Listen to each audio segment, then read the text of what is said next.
Pai de amor, gosto tanto de ti. Pai de amor, gosto tanto de ti. Te amo, te quero e prostrado te adoro. Pai de amor, gosto tanto de ti. Meu Jesus amoroso, tu és. Meu Jesus amoroso, tu és. Minha alma já limpaste, o Espírito enviaste. Meu Jesus amoroso, tu és. Santo Espírito Consolador, Santo Espírito Consolador, tu nos santificas e em nós sempre habitas. Santo Espírito Consolador, Pai de amor, gosto tanto de ti. Pai de amor,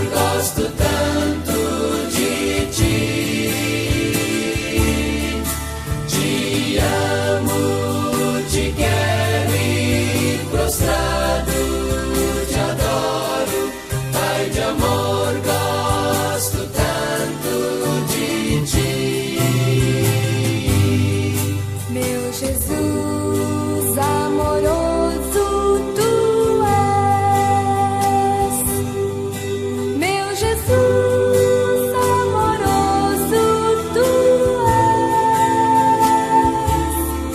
Minha alma já limpaste o Espírito e tu enviaste, meu Jesus amoroso, tu és. Santo Espírito Consolador, Santo Espírito Consolador, tu nos santificas, em nós sempre habitas, Santo Espírito Consolador. Pai de amor, gosto tanto de ti. Pai de amor, gosto tanto de ti. Te amo, te quero e prostrado te adoro. Pai de amor, gosto tanto de ti.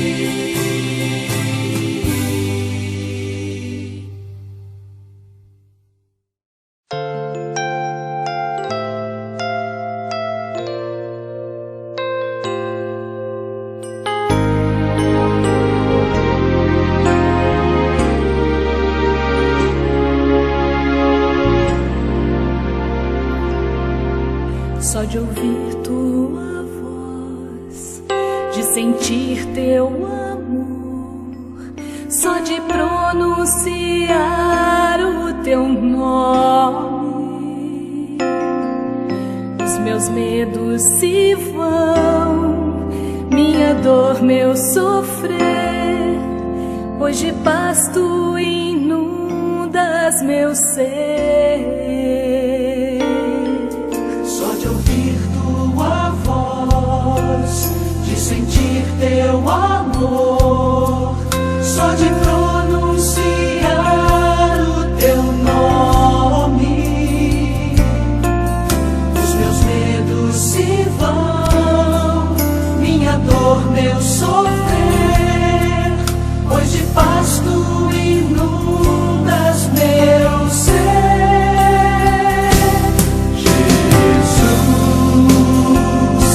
Doce nome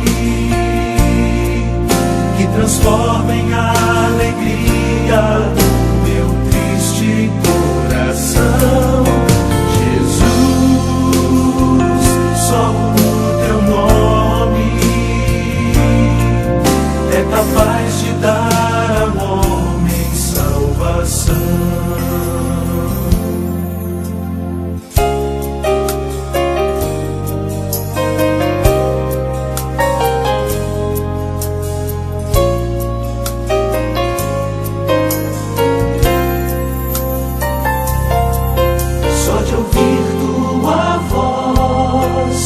Sentir teu amor, só de pronunciar o teu nome, os meus medos se vão, minha dor, meu sofrer, pois de paz tu inundas meu ser. Jesus, que doce nome que transforma em alegria o meu triste coração. Jesus, só o teu nome é capaz de dar ao homem salvação. Jesus, que doce nome que transforma em alegria o meu triste coração.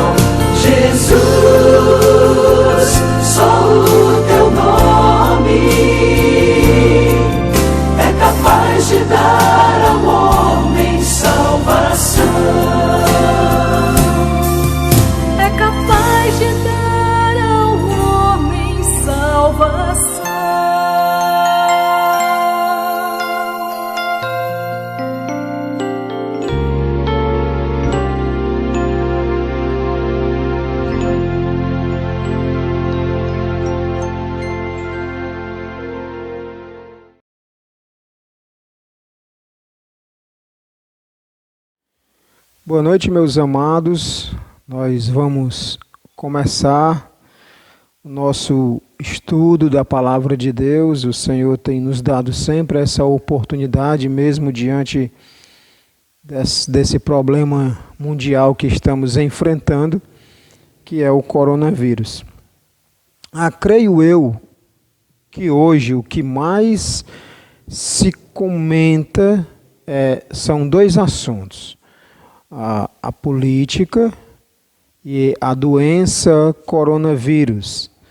Então, em qualquer lugar que estivermos, esses dois assuntos serão a pauta mais alta entre as conversas, entre amigos, no local de trabalho, seja onde for, até mesmo em nossas casas. Mas também acredito que quando estes dois assuntos são mencionados, surgem questionamentos, vários questionamentos, e esses questionamentos começam com o porquê. Por que isso aconteceu? Por que o mundo foi acometido por essa pandemia? Por que as pessoas que assumem o cargo de ministro de saúde não duram? Ou porque é a grande questão do momento.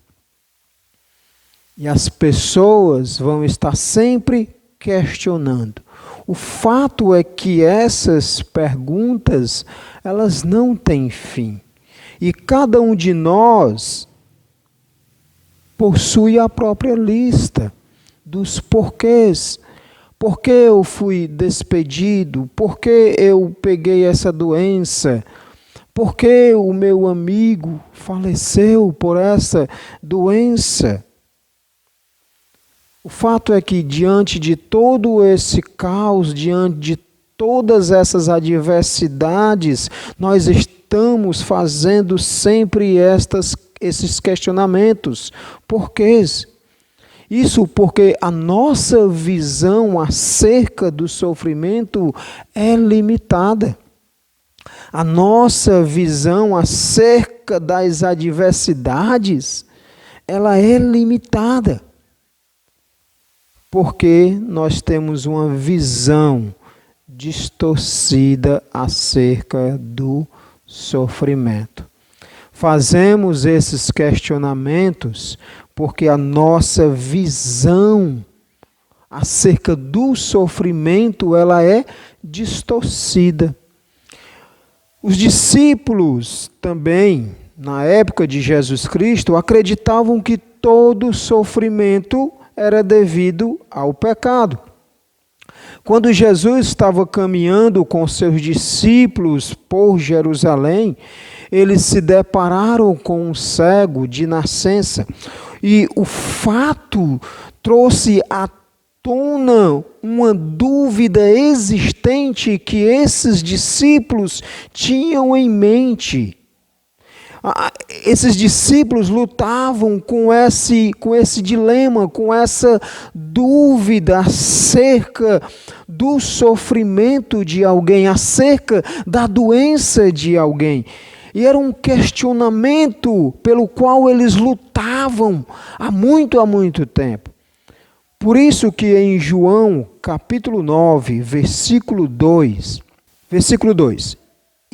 e os seus discípulos perguntaram: Mestre, quem pecou para que este homem nascesse cego?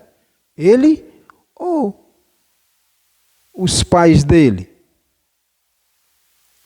Perceba bem que a indagação aqui baseava-se numa suposição errada, num ensino errado que eles tinham ouvido a vida inteira. Qual era o ensino? De que todo sofrimento que alguém tem ou passa, de que toda doença que alguém tem, era um castigo divino, era um sinal de castigo divino. Tem um artigo de um rapaz chamado Jesus Tarver de Júnior, que diz assim: em seu tempo, qualquer indivíduo que padecia de patologias repentinas e nefastas, tal como se verifica em Jó, era visto como um ser abominável, tido como impuro, que havia contraído a ira divina em retribuição ao pecado divino. Está fazendo um artigo, é um artigo dele sobre o sofrimento de Jó. Então ele, nas suas pesquisas, ele deixa bem claro que na época de Jó, muito antes dos discípulos, era o ensino que predominava, de que todo sofrimento, toda a doença que alguém está passando é porque tem cometido pecado contra Deus e a ira de Deus está sobre ele por meio desses sofrimentos. Essa era a indagação dos discípulos, essa era a dúvida dos discípulos, porque eles tinham aprendido isso. Se alguém está sofrendo, passando por situações adversas, é por causa do pecado dela. Não havia dúvida na mente dos seguidores de Cristo de que a cegueira daquele homem era por causa do pecado dele ou de alguém. O que os discípulos queriam fazer era de quem? O que os discípulos queriam tirar a dúvida era de quem? Era o pecado dele ou dos pais dele? Então, é a partir dessa perspectiva limitada que os discípulos tentavam encontrar a resposta a uma pergunta que nós mesmos fazemos com frequência. Não eram só os discípulos. Nós também perguntamos por que sofremos, por que estamos passando por momentos angustiosos, por que o mundo foi acometido por uma doença tão terrível. Nós também, assim como os discípulos, temos uma visão distorcida do sofrimento. Pensamos que o sofrimento é apenas para aqueles que são desobedientes. Colocamos e imaginamos em nossa mente que o sofrimento é somente para aquelas pessoas que desobedecem a Deus. Um exemplo. Vamos pensar num exemplo coletivo. Vamos pensar nessa situação pela qual o mundo está vivendo. Que o Covid-19 atingiu o mundo inteiro. E nós sabemos que o mundo está tentando entender os porquês deste sofrimento. O mundo está se questionando tanto a si mesmo como as autoridades e como ao próprio Deus por que isso está acontecendo. E nós temos a resposta e nós simplesmente falamos assim: o mundo é desobediente. O mundo não quer saber de Deus. O mundo tem andado contrário à vontade de Deus. O mundo tem andado em desobediência a Deus. O mundo tem adorado a criatura em vez do Criador. Por essa razão, Deus enviou essa pandemia para castigar as pessoas, para castigar o mundo. Não foi assim que aconteceu em Gênesis 6? Por causa da corrupção do homem, da maldade no coração do homem, Deus decidiu destruir o mundo inteiro com o dilúvio, salvando apenas Noé e sua família e os animais, os pares de cada espécie de animal. Então, nós falamos assim: o mundo merece o que está recebendo agora, Porque é um mundo que anda longe de Deus.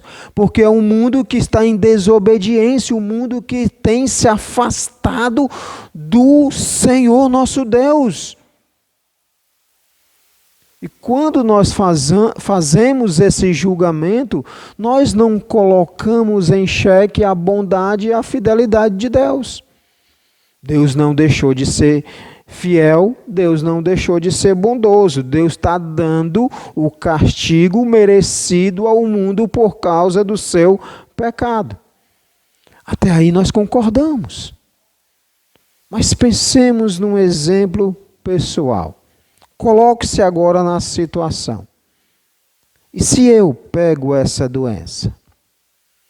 E se eu sou acometido com essa doença? Então eu vou atrás de descobrir as razões, os motivos por que eu fui acometido com esta doença, por essa enfermidade.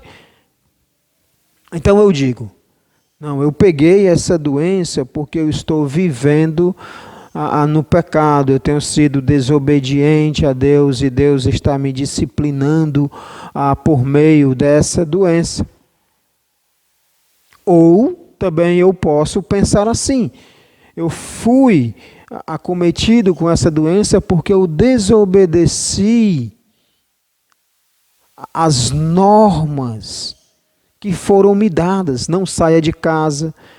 Se sair, saia por uma necessidade. Lave sempre as mãos com água e sabão. Passe álcool em gel quando você tiver contato em outros objetos fora da sua casa. Então eu peguei essa doença porque eu quebrei essas regras. Mas vamos pensar um pouco. E se eu não estou vivendo na prática do pecado? E se a minha vida diante de Deus é uma vida reta e temente a Ele? E se eu não desobedeci nenhuma regra da quarentena, nenhuma regra que foi imposta na minha sociedade? Estou fazendo tudo bem direitinho, lavando as mãos, passando álcool em gel, usando máscara e assim por diante. Eu não fiz nada disso e ainda assim peguei esta doença. Sabe qual é o problema?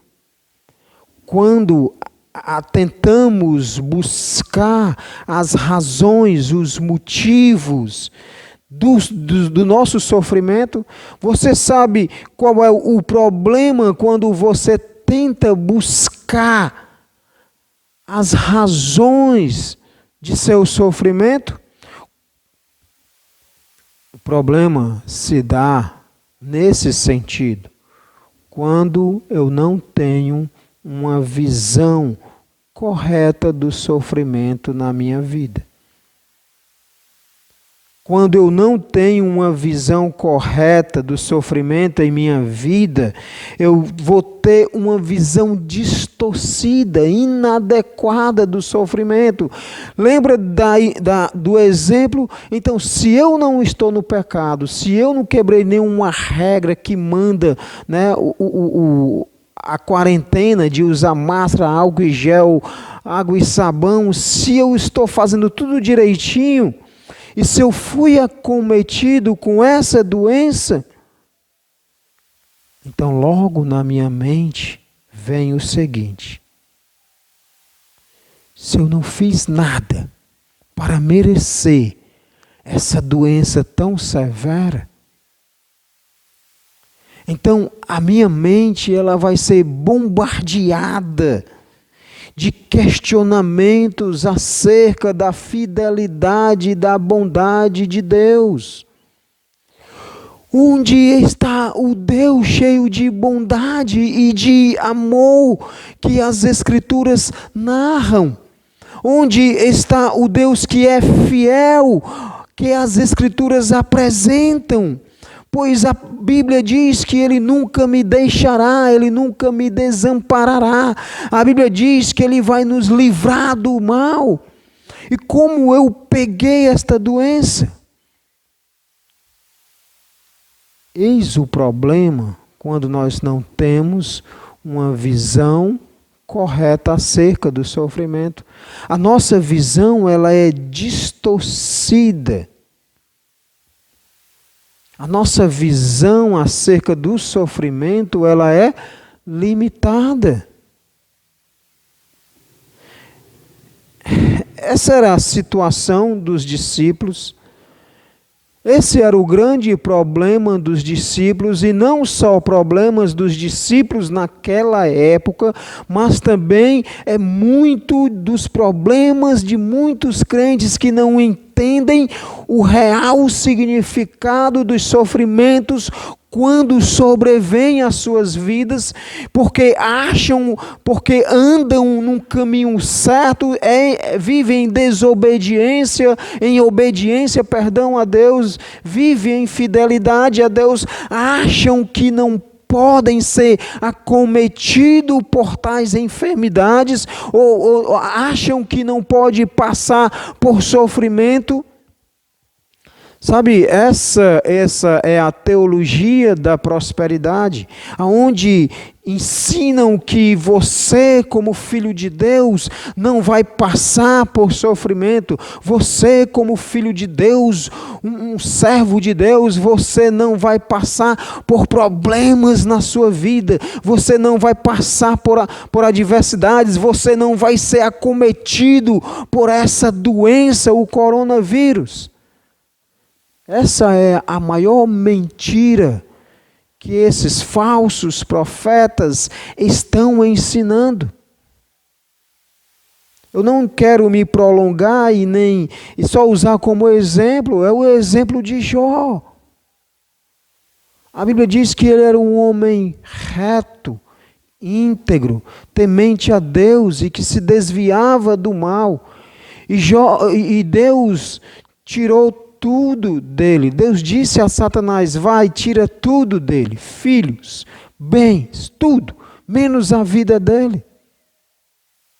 Jó era um homem fiel, Jó era um homem temente a Deus e passou por grande sofrimento. Não era pecado na vida de Jó, assim como não era pecado na vida daquele homem que havia nascido cego. Os discípulos deveriam entender isso. Os discípulos deveriam entender que nem todo sofrimento é por causa do pecado da pessoa. A nossa visão acerca do sofrimento, ela é limitada. É limitada porque nós não compreendemos, porque nós temos uma visão distorcida acerca do sofrimento. Mas também porque não queremos acreditar que o sofrimento muitas vezes vem de Deus. Nós, crentes em Jesus Cristo, não queremos acreditar que um Deus tão amoroso, um Deus tão bondoso, um Deus fiel, um Deus justo, um Deus benevolente, um Deus misericordioso, tenha essa atitude de enviar sofrimento às pessoas. Pipe, em seu novo livro, Coronavírus e Cristo, ele diz assim: não seremos tão ingênuos a ponto de equiparar o sofrimento humano à injustiça divina, ou concluir que Deus deixou de ser santo ou bom ao governar seu mundo. Todos nós somos pecadores, sem exceção. Todos nós trocamos a glória da dignidade, beleza e grandeza de Deus por coisas que apreciamos mais. Isso é uma desonra vergonhosa a Deus, quer reconheçamos ou não. Portanto, merecemos ser punidos. Nossa desonra da glória de Deus nos torna objetos dignos da ira sagrada. A Bíblia diz que somos, por natureza, filhos da ira. Efésios 2:3. O que significa que Deus seria santo e justo ao reter sua bondade de nós. John Piper crê sem nenhuma sombra de dúvida, que Deus ainda governa este mundo. E as doenças, o sofrimento que surgem neste mundo, ou a pessoas individualmente falando, é porque somos pecadores, é porque somos desobedientes, é porque desonramos vergonhosamente o Criador deste universo. E ele diz, e nós merecemos ser punidos por ele. E quando nós somos merecidamente punidos, disciplinados, castigados por ele, ele não mancha a sua santidade, ele não mancha a sua bondade, nem a sua justiça. John Piper não tinha, e nem tem, John Piper não tem uma visão limitada acerca do sofrimento, ele tem uma visão bíblica do que é o sofrimento na vida das pessoas e na vida de alguém. Os discípulos não tinham essa visão, era uma visão limitada acerca do sofrimento. Eles não entendiam, esses discípulos, os discípulos de Cristo não entendiam que nem sempre o sofrimento advém da desobediência. É por isso que nós devemos colocar isso em nossas mentes. Não é porque alguém está passando por tal sofrimento, porque é devido à sua desobediência.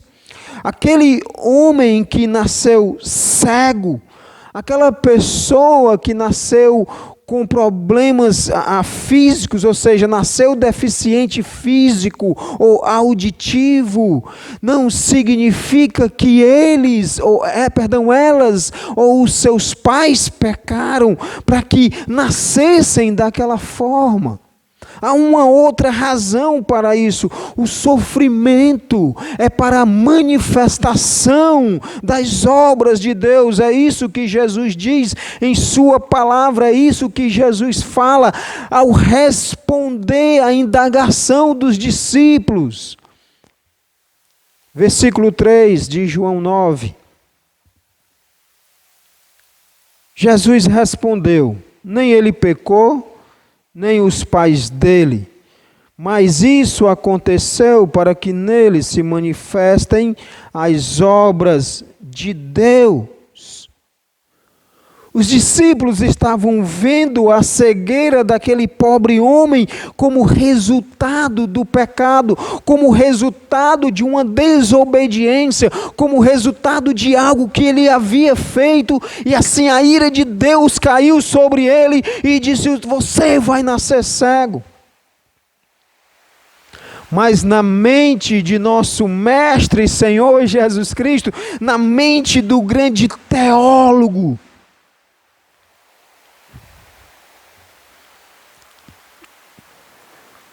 ele entendia a razão, o motivo, a causa, o porquê aquele homem havia nascido cego. Para que fosse manifestada as obras de Deus. Prontamente o nosso Senhor Jesus Cristo responde à indagação dos discípulos. Prontamente Jesus, sem nenhuma sombra de dúvida, este homem nasceu cego para que Deus fosse glorificado. Esse homem nasceu cego para que o poder de Deus seja manifestado. Preste atenção o que eu vou dizer a vocês, meus discípulos. Esse homem nasceu cego porque Deus vai operar uma grande obra na vida dele, para que as obras de Deus sejam manifestadas e vocês conheçam quem é o Deus que vocês seguem. A resposta de Cristo nos traz esperança. A resposta de Cristo nos traz esperança que quando estamos passando por sofrimento, quando somos acometidos por alguma doença, a resposta de Cristo nos permite olhar além do sofrimento, além da adversidade, além da doença. A nossa visão acerca do sofrimento muitas vezes cria uma neblina na frente dos nossos olhos, pelo qual nós só enxergamos a neblina, só enxergamos aquela escuridão, não conseguimos ir além dela. E o nosso Senhor Jesus Cristo está nos ensinando que nem sempre o sofrimento é devido à desobediência de uma pessoa. Nem sempre alguém que é acometido por tais adversidades, problemas angustiantes, significa que ela está no pecado. Significa que é consequência da desobediência dela. Na verdade, Cristo diz que essa doença, essa deficiência dessa pessoa é porque Deus vai manifestar o seu poder, Deus vai manifestar a sua glória, Deus vai manifestar o grande poder dele.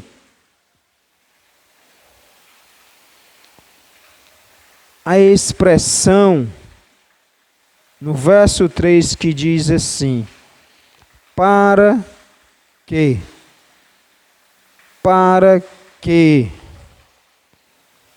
denota propósito. Havia um propósito de Deus na cegueira daquele pobre homem. Jesus deixou muito claro, Jesus definiu bem que aquela cegueira é para que nele seja manifestado as obras de Deus. Não foi o pecado deles. Jesus disse para os discípulos: olhe, não foi o pecado deles. Não foram os pecados dos seus pais. É propósito de Deus. Sabe, todos nós ficaríamos mais tranquilos se Jesus dissesse assim para os discípulos.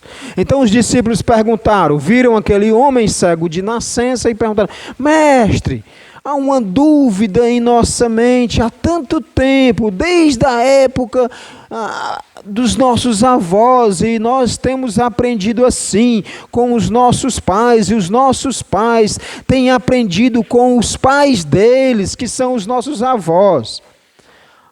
É essa questão.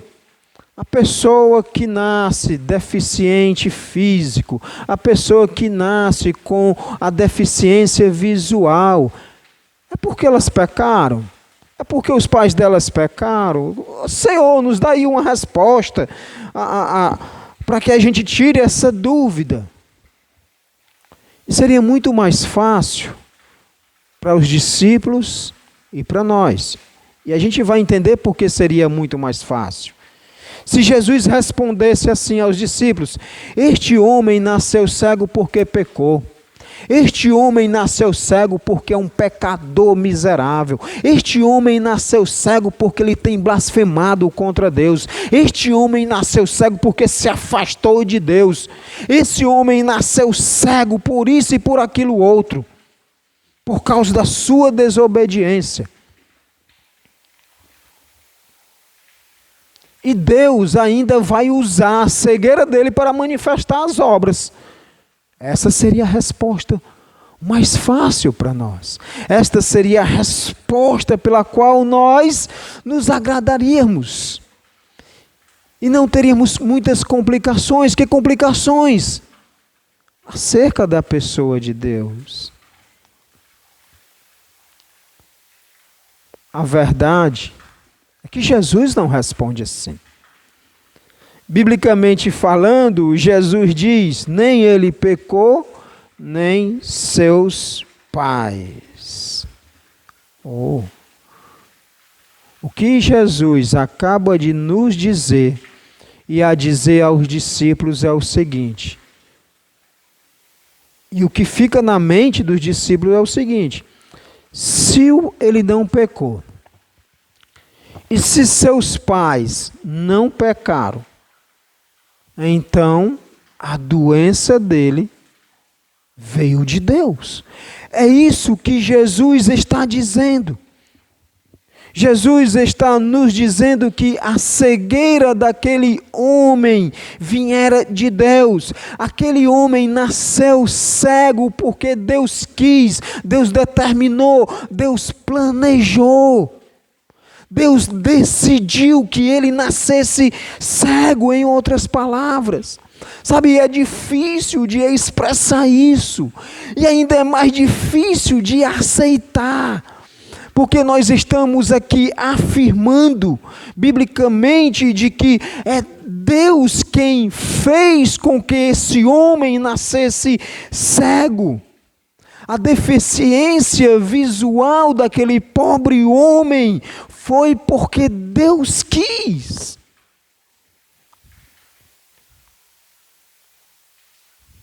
Em nossa época atual, o que acontece, o que surge neste mundo é vinda de Deus. Preste bem atenção nisso. Coronavírus que o mundo está enfrentando é vinda de Deus. John Piper argumenta em seu livro acerca disso. Portanto, o coronavírus foi enviado por Deus. Esta não é uma época para visões sentimentalistas de Deus. É uma época agridoce. E Deus a ordenou. Deus governa sobre ela. Ele a trará ao fim. Nenhuma parte está fora do seu domínio. Vida e morte estão em suas mãos. John Piper afirma, sem nenhuma sombra de dúvida, dizendo: o coronavírus foi enviado por Deus. Sabe, eu acredito nisso. John Piper afirma isso, chega a essa conclusão, porque ele vem fazendo uma exposição acerca da soberania de Deus. Ele vem falando que Deus governa sobre tudo e Ele pode fazer e de fato faz tudo o que Ele decididamente deseja fazer. Ele diz ainda em seu livro: quero dizer que não há força fora dele que possa impedir ou frustrar sua vontade. Quando Ele decide que algo deve acontecer, isso acontece.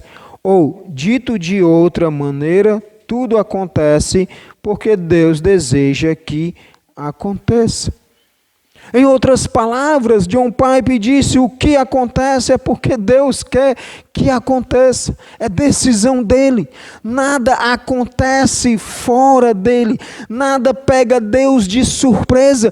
Deus não tomou um susto quando viu o mundo ser acometido por essa doença. Deus é quem governa e quem controla. Deus é soberano sobre toda a sua criação. E você pode agora estar perguntando: há passagens bíblicas para provar isso? Falar é uma coisa, provar biblicamente é outra. Isaías 46, 9 e 10.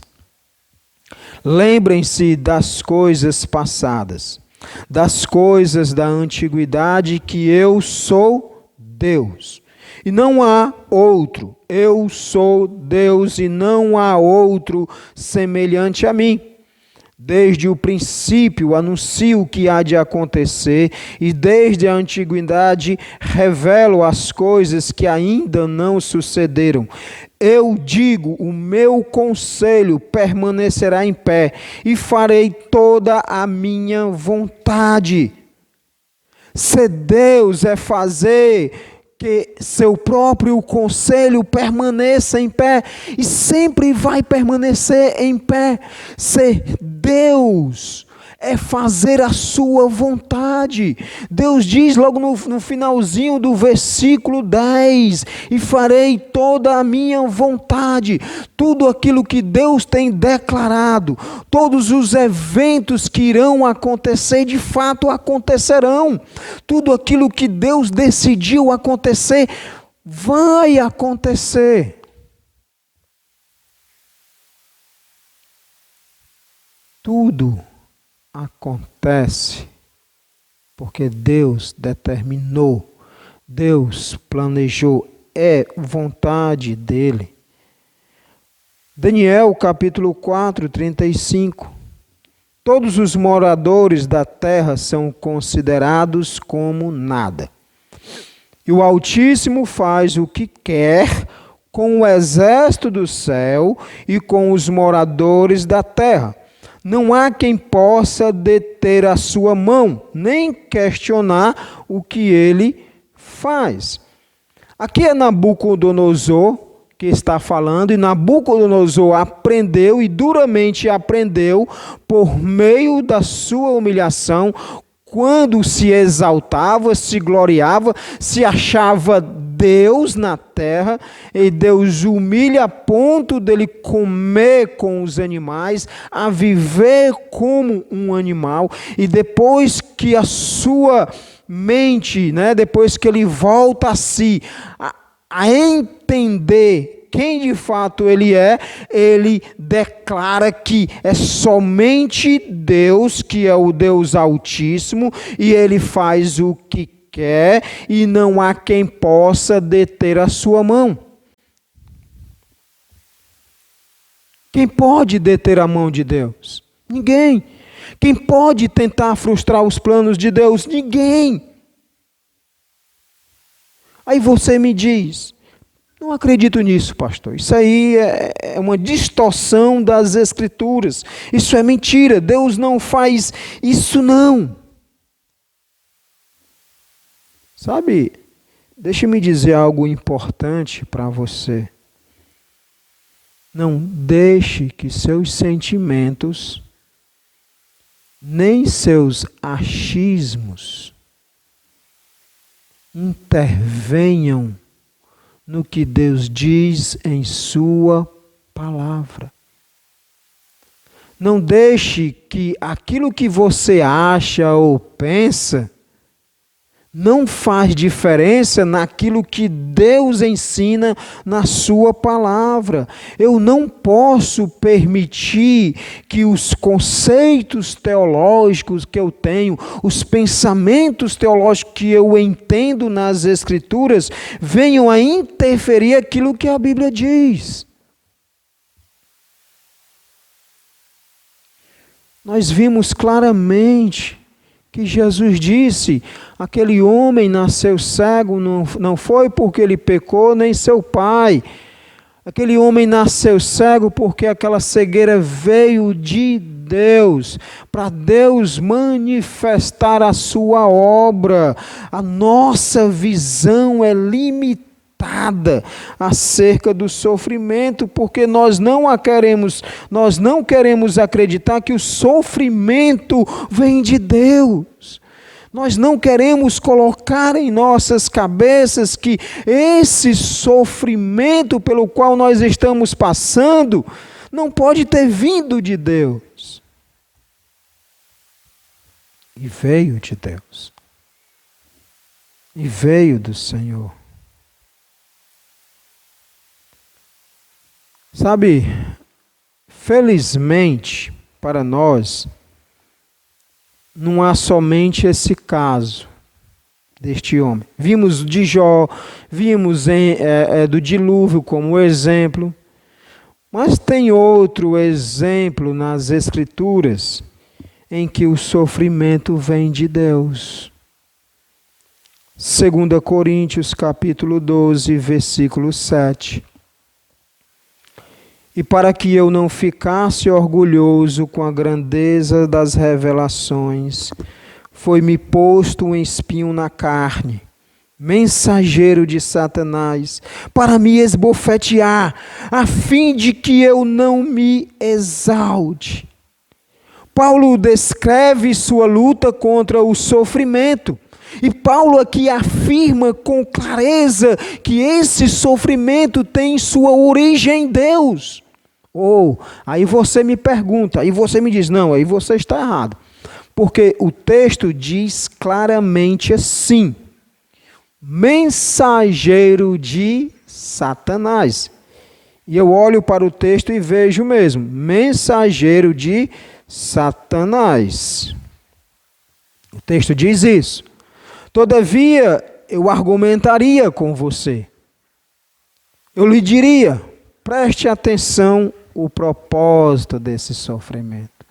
Qual é o porquê deste sofrimento? Qual é o motivo desse sofrimento, desse espinho na carne, na vida do apóstolo Paulo? Qual é a razão de Paulo ter esse espinho na carne? E o texto responde: a fim de não me exaltar. Meu argumento é bem simples. Você acha que Satanás enviaria um espinho na carne na vida do apóstolo Paulo para que ele não se exaltasse, para que ele não se orgulhasse das revelações que ele teve? Lembra, Paulo foi um homem, nesse trecho ele vai dizer que teve grandes revelações, visões de Deus. Você acha que Satanás enviaria esse sofrimento para Paulo não se exaltar? Você acha que Satanás iria dizer assim: eu vou mandar um sofrimento na vida desse cabra aí para que ele não se exalte, esse homem aí não se orgulhe? Eu não quero ele se orgulhando, eu não quero ele se exaltando. Você acha que esse é o propósito do inimigo? Que nós não venhamos a nos exaltar? É ao contrário, ele quer que nós nos exaltemos, ele quer que nós sejamos melhores do que os outros, ele quer que nós estufamos o peito e sejamos melhores e orgulhosos acima de toda e qualquer pessoa. É isso que ele quer.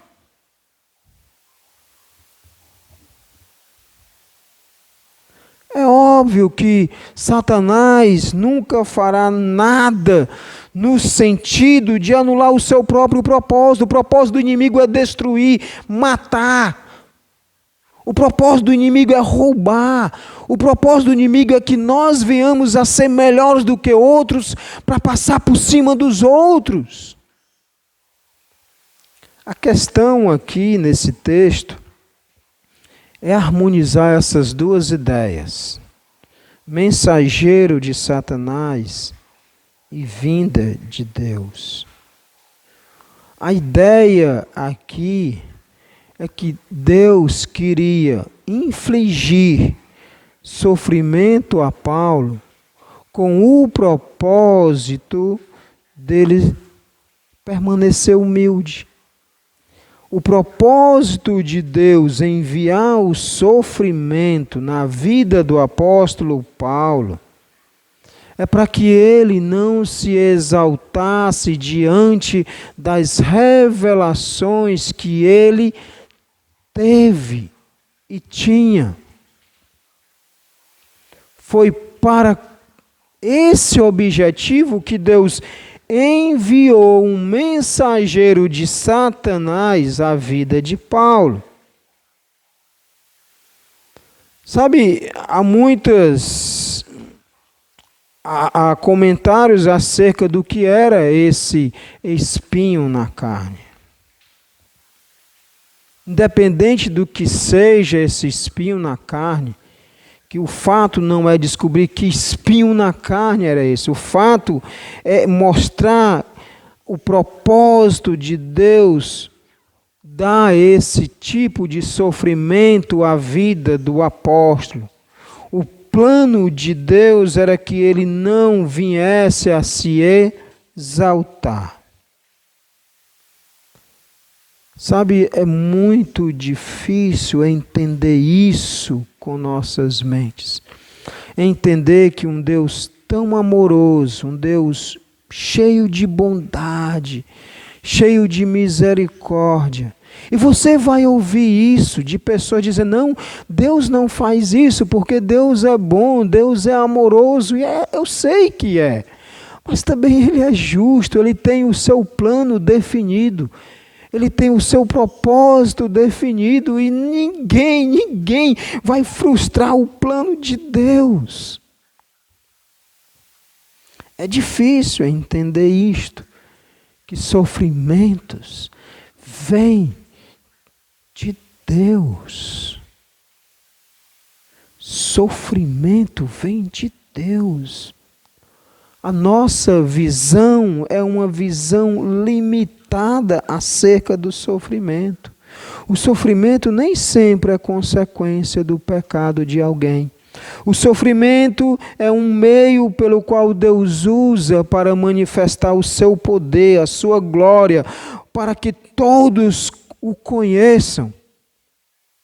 O sofrimento é um meio pelo qual Deus nos alerta de que dele ninguém zomba. Vocês lembram do navio Titanic? Daquele filme?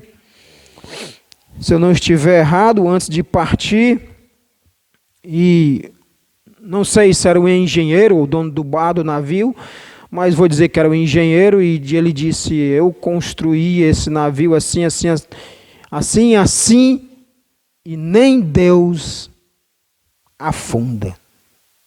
Ele usou essa expressão. E nem Deus afunda. E o que aconteceu? O navio afundou-se. Bateu contra um iceberg e muitas pessoas morreram. De Deus ninguém deve zombar. Sofrimento é um meio que Deus usa para nos manter humildes. Há muitos e muitos crentes, na verdade, muitos e muitas vezes, nós se achamos que somos melhores do que os outros. Nós se achamos que somos mais crentes do que outros, de que Deus se agrada mais de nós do que outros. E Deus usa o sofrimento para que venhamos a nos colocar em nosso devido lugar. Gostaria de terminar com 2 Coríntios capítulo 12, 9 e 10. Então ele me disse, a minha graça é o que basta para você, porque o poder se aperfeiçoa na fraqueza. De boa vontade, pois mais me gloriarei nas fraquezas, para que sobre mim repouse o poder de Cristo. Por isso sinto prazer nas fraquezas, nos insultos, nas privações, nas perseguições, nas angústias, por amor de Cristo. Porque quando sou fraco, então é que sou forte. Nós sabemos que Paulo orou 3 vezes para que Deus tirasse aquele espinho na carne. E a resposta não foi positiva, a sua oração. Mas, por outro lado, a resposta a Paulo foi incalculavelmente confortadora. Ele escutou de Deus, a minha graça te basta, porque o meu poder se aperfeiçoa na fraqueza. Maravilha, irmãos. Bênção de Deus. Paulo, ele teve a certeza de que aquele sofrimento era um meio pelo qual Deus estava usando para que ele sempre tivesse suas necessidades supridas em Cristo, na graça de Cristo. Aquele sofrimento fez com que Paulo entendesse uma resposta definitiva. Não é sobre mim, é sobre Cristo. Não é sobre nós, é sobre Cristo. Os sofrimentos que vier às nossas vidas não é sobre nós, não é sobre mim, é sobre Cristo. A graça de Deus é suficiente, ela deve ser suficiente em nossas vidas. Quando estivermos nas situações boas ou más. É interessante essa palavra basta, a minha graça te basta. A ideia dela é suficiente. Paulo, a minha graça é suficiente para você viver do jeito que está vivendo, com o sofrimento. Carlos, a minha graça é suficiente para você viver a sua vida com o seu sofrimento. O que importa é a minha graça na tua vida, porque você vai ser aperfeiçoado nessa fraqueza. Que Deus nos ajude, que Deus nos console e que as nossas mentes estejam sempre cientes de que quando estivermos sofrendo, lembremos que a graça de Deus é suficiente. Vamos orar. Obrigado a Deus, porque o Senhor sabe todas as coisas. Muitas vezes nossa mente é tão distorcida acerca do sofrimento. Muitas vezes não entendemos o sofrimento em nossas vidas como nós deveríamos entender.